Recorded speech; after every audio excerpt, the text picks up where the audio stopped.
The views and opinions expressed on this program are those of the guests appearing on the program and do not necessarily reflect the views and opinions of 8 News Now or Nexstar Media Group. Tonight on Politics Now, voted down. State lawmakers reject the Summerlin Studios project. We break down the special session and why that bill failed. Also, tougher on crime. What sentences get longer after the governor's crime bill passes? Plus, disappearing fines. Why the state pulled back a massive penalty for the Boring Company tunnel project.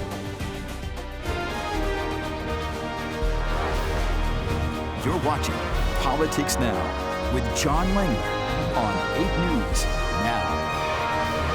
Thank you for joining us. The special session is over. After nearly a week of work in Carson City, the legislature finished their agenda with most bills passing, but one key measure got left behind. The state Senate rejected the long-debated Summerlin studio measure this week. It would have given up to $120 million a year in tax credits to Warner Brothers and Sony Pictures over 15 years. In exchange, they would have worked with Howard Hughes Corporation on a studio complex. But the credits only kicked in when construction and media production started. The bill was supported by Democratic leadership and Republican Governor Joe Lombardo, plus unions, but they just couldn't get the votes. I wanted to use this opportunity because there was a referendum on special interest in this building, and there needed to be a referendum on special interest in this building.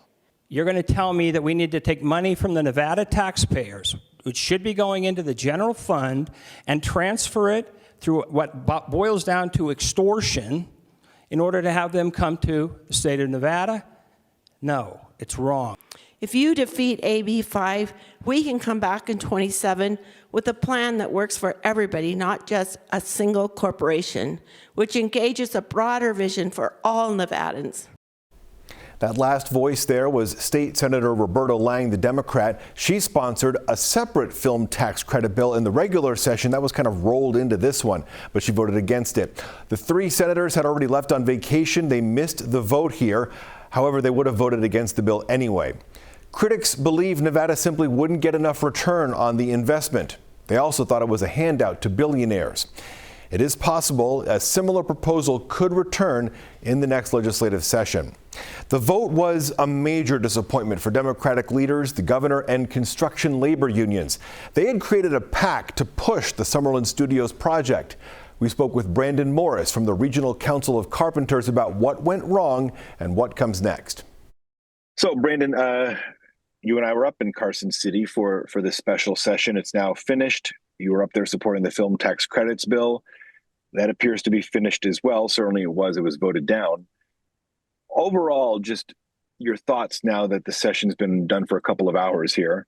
What are your takeaways aside from the bill not succeeding? Yeah, unfortunately, it's disappointing to see that it didn't succeed.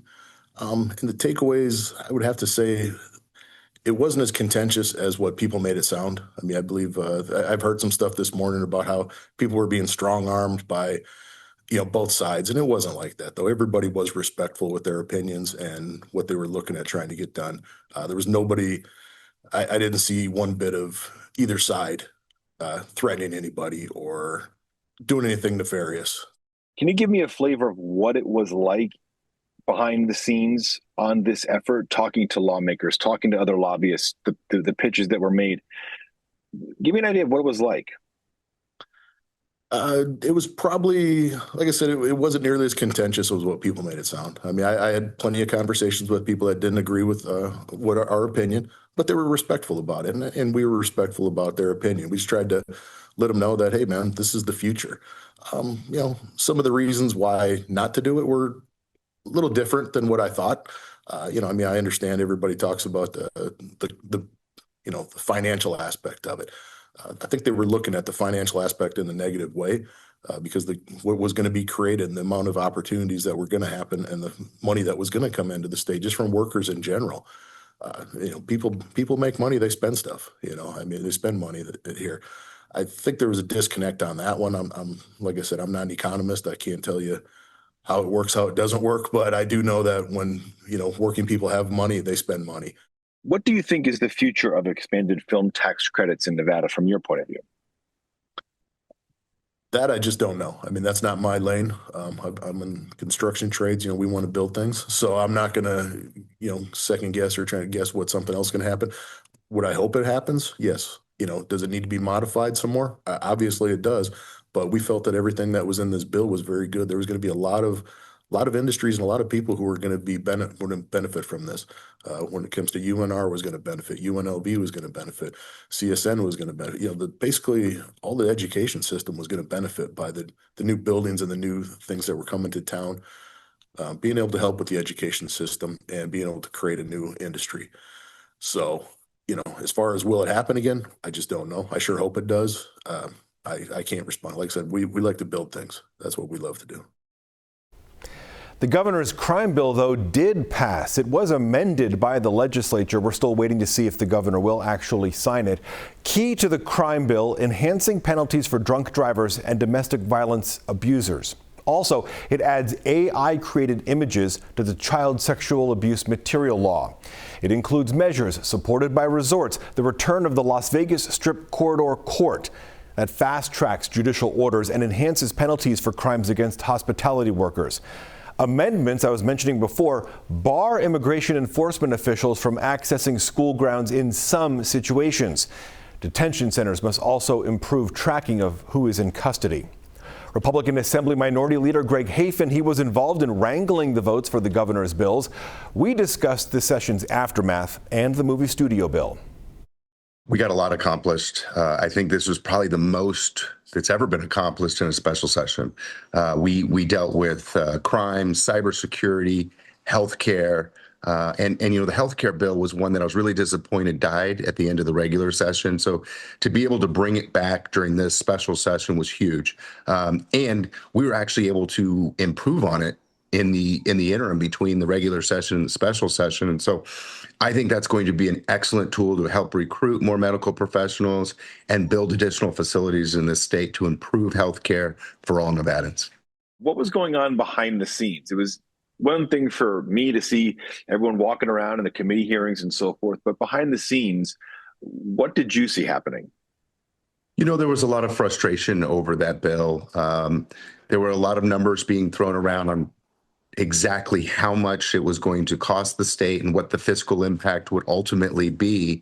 And so I would just say there was a lot of frustration behind the scenes, not being able to pinpoint exactly what the financial impact on the state was actually going to be. Some people said it was going to be positive, others said it was going to be negative, and ultimately, I think that's what led to it not passing and failing on the Senate side is the uncertainty of the financial impact on the state. How do you believe the special session overall will benefit Nevadans? Well, we will see improvements to our cybersecurity. As everybody's aware, we had a cyber incident. That's huge. That was one bill that could not get across the finish line because we ran out of time last session. I think that with the Crime Reduction Act, we will see the reduction in crime throughout our state, and the healthcare is going to be huge. We will attract more medical professionals. We will have more medical facilities be built in the state of Nevada, which is desperately, desperately needed. And yeah, I will say that there was a lot of work, John, that went in behind the scenes to get us done in was it 7 days? Yeah, 7 days. We got done in just under 7 days. And it was a lot of work, a lot of long hours. And so I thank my colleagues for putting the work in, rolling up our sleeves to make sure that we got the legislation done and the work of the people of the Nevada. So the health care bill Assemblyman Hafen mentioned gives $60 million for grants to address shortfalls of health care providers here in the state.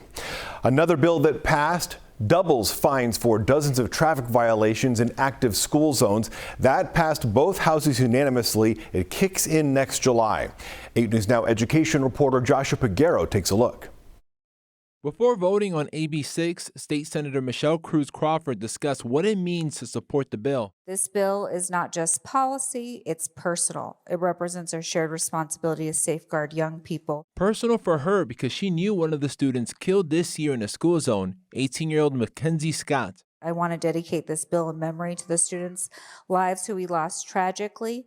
Christopher Suarez, my own student, Mackenzie Scott, Haley Ryan, and last night, Jayla Braxton. 12-year-old Christopher Suarez was killed in October as he was walking to J.D. Smith Middle School. Suarez was in a school zone when police say Orion Brooks hit him. He's accused of driving impaired. How do you think she feels right now, sending her kid to school innocent, thinking that he's going to get an education, and then he doesn't even come home? Scott was a senior at Arborview High School and weeks away from graduating when Keenan Jackson crashed into her. This is video capturing the deadly wreck. We're pausing it before Jackson hits her. A Clark County District Court judge sentenced Jackson last week to serve a minimum of 8 years in prison. He was driving under the influence 3 times over the legal limit. I know that he didn't mean for all of this to happen, and I know that he's sorry, but his apologies will never be enough. Our family believes in justice. You do something wrong and you have to pay for that accordingly. That was Joshua Peguero reporting. Metro Police say since August, almost 200 children have been hit by cars in school zones. As the session wound down, a bipartisan housing bill was proposed. It was a rare petition that allowed lawmakers to basically add to the governor's agenda. Remember, he sets the agenda for special sessions.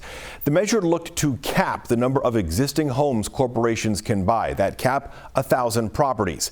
It was introduced by Democratic State Senator Dina Neal and Republican State Senator Ira Hansen, who you've already heard from.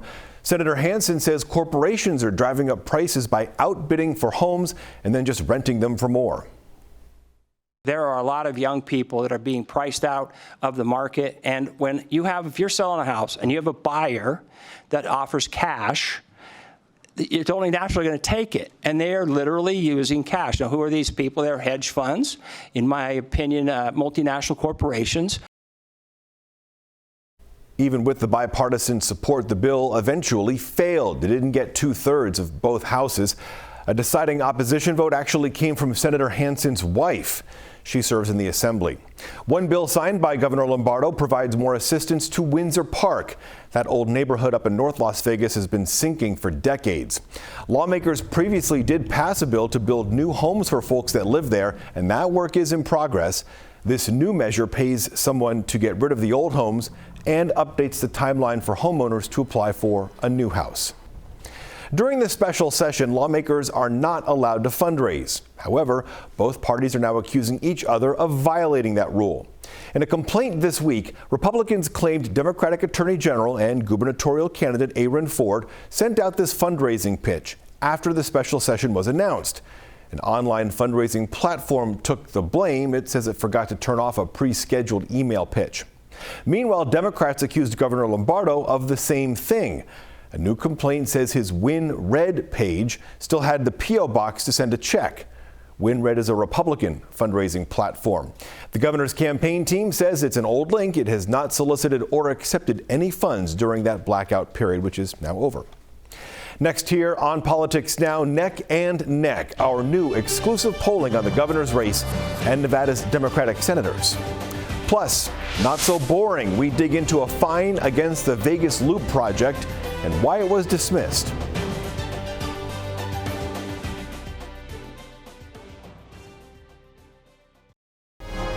Welcome back to Politics Now. This week we have an early look at Nevada's gubernatorial race. It's a poll exclusively from Emerson College and 8 News Now. It shows a virtual tie in a race between Republican incumbent Joe Lombardo and Democratic challenger and Attorney General Aaron Ford. As you see on your screen there, 18% of voters are undecided. The governor and Mr. Ford are basically tied. Of course, Aaron Ford faces a primary challenge from Washoe County Commissioner Alexis Hill. Governor Lombardo has an 8-point advantage among independent voters, but as you can see again, most are still undecided, about 40% of the electorate in this poll. Governor Lombardo is one of the few Nevada politicians with a positive favorability rating. You can see the gap is about 10 points between favorable and unfavorable. Mr. Ford also has a positive favorability rating, but the gap there is 5 points, and 41% of Nevadans polled have no opinion or have never heard of Aaron Ford. To federal politics, after the government shutdown, President Donald Trump's favorability has dropped. You can see his unfavorability is now 15 points higher. That's why it's a negative compared to his favorability. Voters also have mostly negative views on Democratic Senators Catherine Cortez Masto and Jackie Rosen. The top issue for voters in our new poll, the economy and housing affordability. Threats to democracy, immigration, and abortion all got under 10%. Meanwhile, in Washington, more changes at the Department of Education. After a series of firings, the Trump administration is now moving key functions at the DOE to 6 other federal agencies. Eventually, Education Secretary Linda McMahon says the White House plans to eliminate the Education Department. Eliminate the bureaucracy, the extra cost. This is kind of civics 101. What Congress creates, Congress is the one that has to pull back. Democrats and teachers' unions are fighting this effort in Congress. They've also sued to prevent the change. This week, a top Israeli diplomat visited Las Vegas. Yael Eni is the counsel for public affairs. She's touring the U.S. Her focus is tackling anti-Semitism on college campuses. In a conversation with 8 News Now, she's discussed what she's seen. And what we have seen in the recent years is kind of a resurfacing of the very ancient and old anti-Semitic tropes when it comes to Jewish Americans and just around the world. And when I met with the Jewish students here in Vegas and also just in Southern Nevada, one of their concerns was that there is a lot of misinformation and misconceptions about Israel and about the war that we've had for the last 2 years. Of course, the Israel-Gaza war against Hamas has also caused turmoil on American campuses. Protests were held at UNLV. The council says Nevada, though, responded well compared to other states. Every democracy should have freedom of speech and freedom of protest. But when it can threaten the well-being of students, when it can alienate and isolate specific minorities within campus, I feel like the universities here have made the right call with not letting things escalate so much. I think Nevada is setting an example for how education should react and address the problem of anti-Semitism. Ms. Eni pointed to Nevada's ban on encampments for the less hostile campus climate. Next on Politics Now, large fines removed. Why the state pulled back penalties against Elon Musk's Boring Company and the tunnel project. Plus, releasing the files, when details on the Jeffrey Epstein investigation could get released by the Justice Department.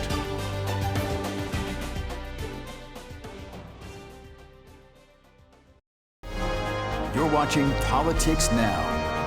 This week, state of Nevada officials pushed back on allegations the governor's office dropped fines against Elon Musk's Boring Company. That company, by the way, of course, is building the Vegas Loop tunnel system underground. Fortune magazine first reported on the penalty and the pullback. 8 News Now reporter James Schaefer has that story. Early this year, around $400,000 worth of fines gone. The Nevada OSHA says the citation was improperly worded and the penalty was incorrectly calculated, making it so it wasn't legally supportable and withdrawing it. But some environmental groups not sold. Photos from the Nevada OSHA inspection show tunnels with a gray liquid in them, several inches deep, the same material which is believed to have caused chemical burns reported to Nevada OSHA, and possibly chemical burns sustained to firefighters who documents show weren't wearing the recommended protective equipment. The Boring Company getting hit with a $400,000 fine before it vanished. So what we saw happen with the Nevada Department of Environmental Protection erasing that $400,000 fine is what has been happening in Nevada for decades.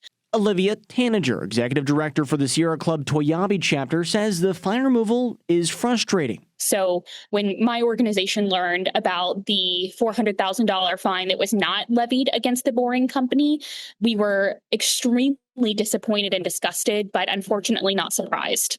The Sierra Club concerned about health and environmental impacts and possible government influence on inspections. In response to those claims, state officials said in part, It's unfortunate that the narrative is focused and driven by political posturing on what is an otherwise non-political process. My only instruction to state staff regarding this inspection and moving forward is that companies should get what they earn. Now, this isn't the first time we've discussed violations for this company. Our stories actually go back to February of last year, where we first reported 15 to 20 workers chemically burned.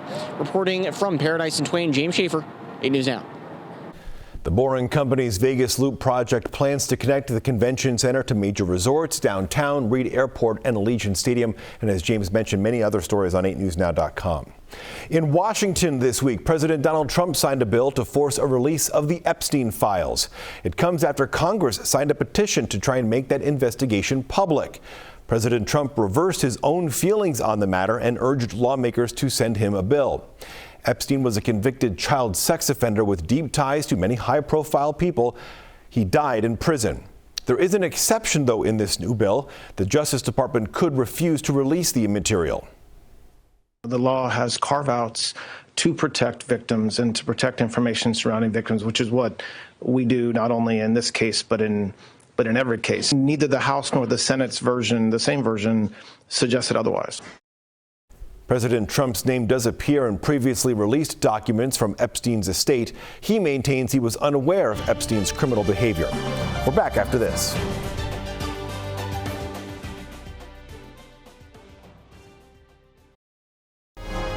Welcome back to Politics Now. Next week, the Henderson City Council will consider censuring Councilwoman Carrie Cox.